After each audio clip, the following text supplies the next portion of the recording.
Hey guys, তো আমরা চলে এসেছি দীঘা। আমরা ফুল ফ্যামিলি। এটা আমার বিয়ের পরে প্রথম আসা, আর রাইও হওয়ার পরে প্রথম আসা। রায়ের প্রথম মানে ট্রাভেলিং করা এটা। তো ওর কেমন, ওর কীরকম লাগছে সেটা তো তোমাদের সঙ্গে শেয়ার করবই। সঙ্গে সঙ্গে আমারও শেয়ার করব যে আমার কীরকম লাগলো, ভালো লাগলো। আমি যে সময় গেছিলাম বহুদিন আগে গেছিলাম, আমার বিয়েই হয়ে গেল 7 বছর। আমি ততদিন যাইনি। তো এতদিন পর গেলাম, নানান কারণে ফ্যামিলির নানান রকম প্রবলেমের জন্যই যাওয়া হয়নি। তো মানে বুঝতেই পারছো, সেরকম প্রবলেমের জন্যই যেতে পারিনি। তো এতদিন পর ফাইনালি গেলাম। আমার হাজব্যান্ড, আমার দেওর, আমার শ্বশুরমশাই, আমার জা, আমি আর আমার মেয়ে। আমার মা নেই, শাশুড়ি মা নেই। তো আমরা এই 5 জন, 5.5 জন মিলে গেলাম। তো এই দেখো পুরো রিসর্টটা, খুব সুন্দর রিসর্টটা, আর ফুল দিয়ে গাছ দিয়ে সাজানো ছিল। আমার ভীষণ ভালো লেগেছিলো। আর সবচেয়ে ভালো লেগেছিলো এদের ওই সুইমিং পুলে যাওয়ার যে রাস্তাটা, সেই রাস্তাটা খুব সুন্দর, মানে দুদিকে গ্রিন। ওই ফটোগুলো আমি তোমাদের সঙ্গে শেয়ার করবো, দেখবে ভীষণ সুন্দর ওই জায়গা। পুরো রিসর্টটাই ভালো। আর এখানের আছে ব্রেকফাস্টে আছে তোমার 52 রকমের ব্রেকফাস্ট, ওটা ফ্রিতে। তো কে কত খেতে পারো খাও, এইরকম একটা ব্যাপার। তো যার যেরকম পেটের জায়গা সে সেরকমই খাবে। তো তোমাদের সঙ্গে সব কিছু ওভারঅল শেয়ার করব। তোমরা কিন্তু আমার ভিডিও দেখো, আর ভালো লাগলে অবশ্যই আমার চ্যানেলটাকে সাবস্ক্রাইব করো। তোমাদের ভালোবাসাতেই আমি এগোতে চাই। ইনফ্যাক্ট সবাই তাই করে, দর্শকের ভালোবাসাতেই সবাই এগোয়। তো এটা দেখো রিসর্টের ভিতরটা। আর এই যে আমার বর গাড়ি পার্কিং করছে। গাড়ি পার্কিং করারও প্রচুর জায়গা আছে, খুব সুন্দর বাঁধানো। আর গ্রিনের সবচেয়ে বিষয় হচ্ছে এটাই যে, যে কোনো জায়গা সবুজ ছাড়া একদম অসম্পূর্ণ। যে কোনো জায়গা তুমি, কোনো বাড়ি যদি হয়, সেই বাড়ির চারপাশে যদি গাছপালা না থাকে, দেখবে বাড়িটা একদমই ভালো লাগে না। তো আমার বর না ওই জন্য যেতে চাইছিল না দীঘা। ও বলছে আমার সমুদ্র ভালো লাগে না, আমার দীঘা, আমি সমুদ্র যাব না। দিয়ে আমি বললাম না চলো, প্রথমবার যাব। তো যাই হোক, কোনোভাবে ওকে রাজি করিয়ে নিয়ে গেছিলাম। ও অতটা রাস্তা গাড়ি চালিয়ে গেছে, ভীষণ টায়ার্ড, বলছে আমি শুধু ঘুমাবো। আর আমি তো সেই রেগে বোম, না ঘুমানো যাবে না। তো যাই হোক, ফাইনালি আমরা রুমে পৌঁছে গেছি। রুমটাও ভীষণ সুন্দর। আর এখন তো এবার মস্তি করার পালা। আর বাবা এসে ভালো জিনিস পেয়েছে, খবরের কাগজ, টিভিতে খবর চলছে। তারপরে তো হলো, এইখানে দেখো আমি, আমার জা আর আমার মেয়ে, আমরা 3টে মেয়ে মিলে একদম মানে কি বলবো, লাফালাফি ঝাপাঝাপি শুরু করে দিয়েছিলাম। আমাদের ভীষণ ভালো, ভীষণ ভীষণ এনজয় করেছি আমরা। আর এটা ফার্স্ট টাইম মানে বুঝতেই পারছি, আরও বেশি এক্সাইটমেন্ট থাকবে, অনেক কিছুই থাকবে। তো খুব মজা করেছি। ইনফ্যাক্ট ঝগড়াটাও বাদ যায়নি।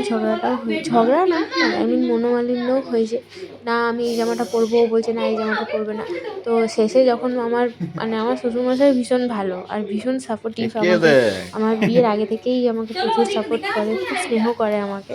তো বাবা এখন বলল যে ঘুরতে এসেছে এখানে, ও কি পরবে না পরবে সেটা তো তুই অত বলছিস কেন।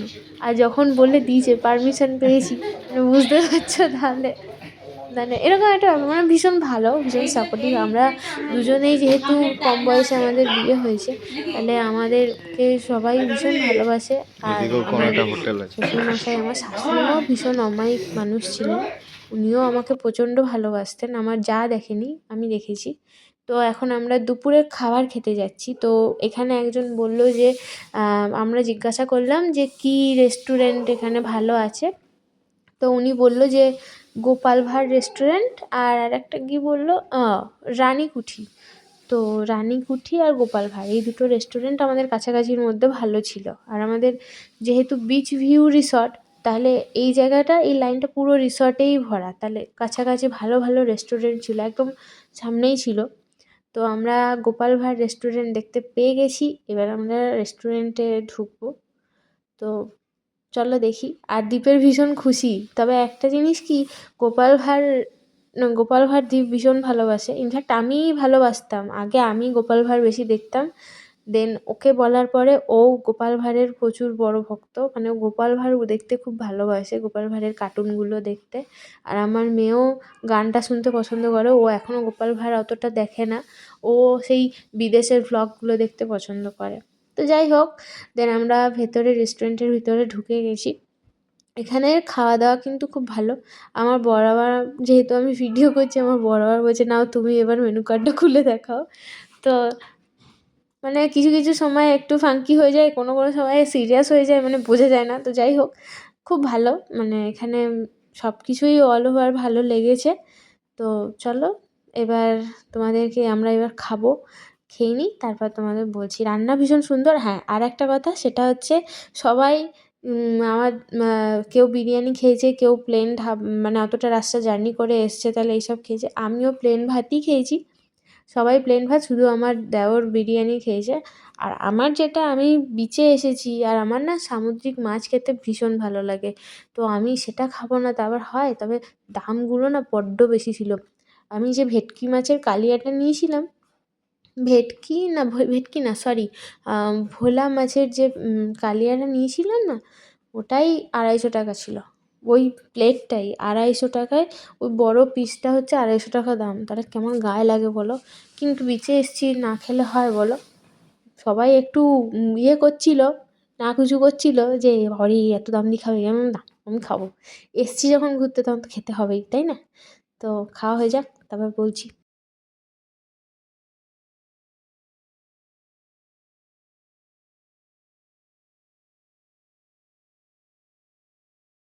খাওয়া হয়ে গেছে, এবার আমরা বিচে যাব। এই দেখো জল কতটা দূর চলে গেছে। আমরা বিচে গেছিলাম যখন, এটা আমাদের ফার্স্ট ডে, যে যখন পৌঁছেছি খাওয়া দাওয়া করে আমরা বিচে গেছিলাম দেখতে যে কি কতটা কি আছে না আছে। তো প্রচুর ভিড়, ছবি তোলার জায়গা তো ছেড়েই দাও, জলও দূরে, ভিড়ও।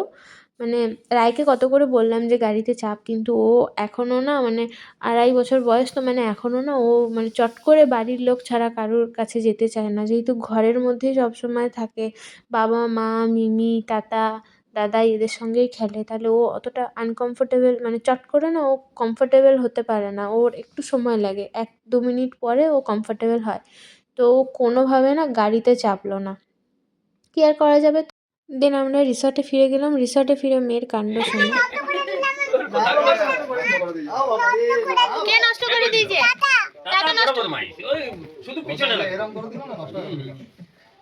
ঠিক আছে, আর নিও না, নিও না।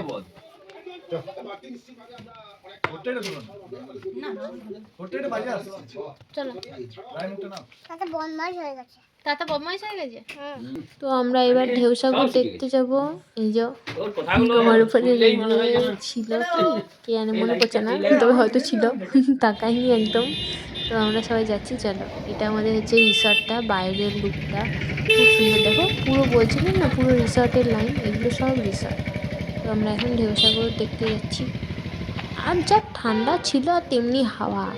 আর তবু ফার্স্ট ডেতে সেরকম হাওয়া দেয়নি, সেকেন্ড ডেতে প্রচুর হাওয়া দিচ্ছিল। তো এখানে আমরা ঢেউসাগরের গেটটাতে চলে এসেছি।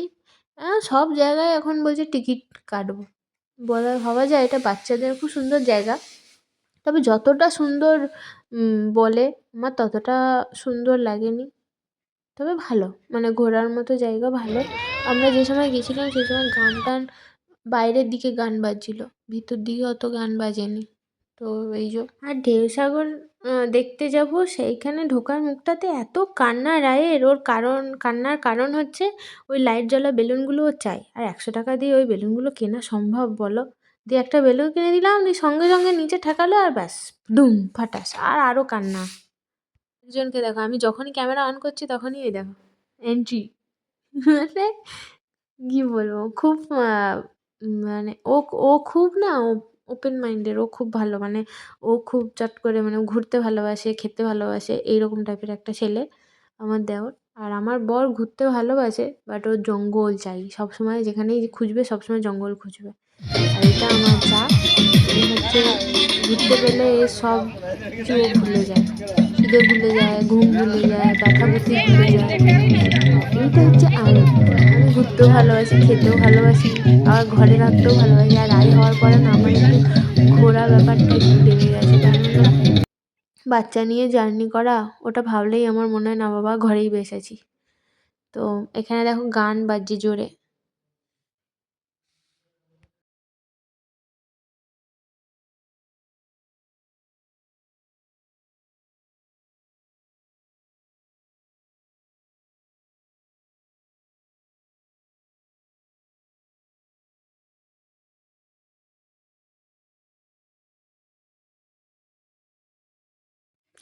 তো আমরা ফুচকা খেলাম, ফুচকা খেয়ে পরে এই দেখো ঢেউসাগরের দিকে যাচ্ছি।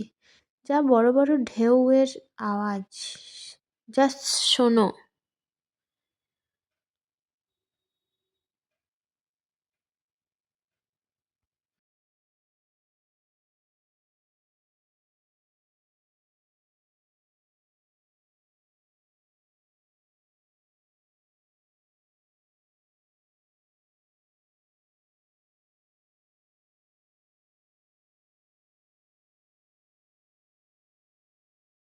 ঢেউসাগর দেখা কমপ্লিট।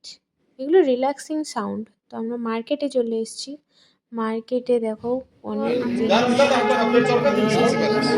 দামও ভালোবাসছে, প্রচণ্ড টায়ার্ড। আমরা এখানে কী খাচ্ছি দেখো।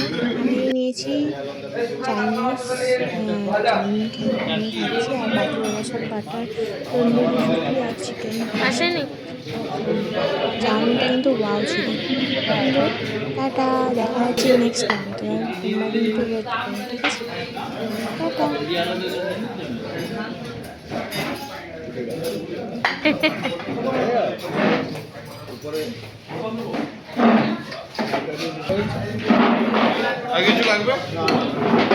এ বাবার কই, বাবার কই?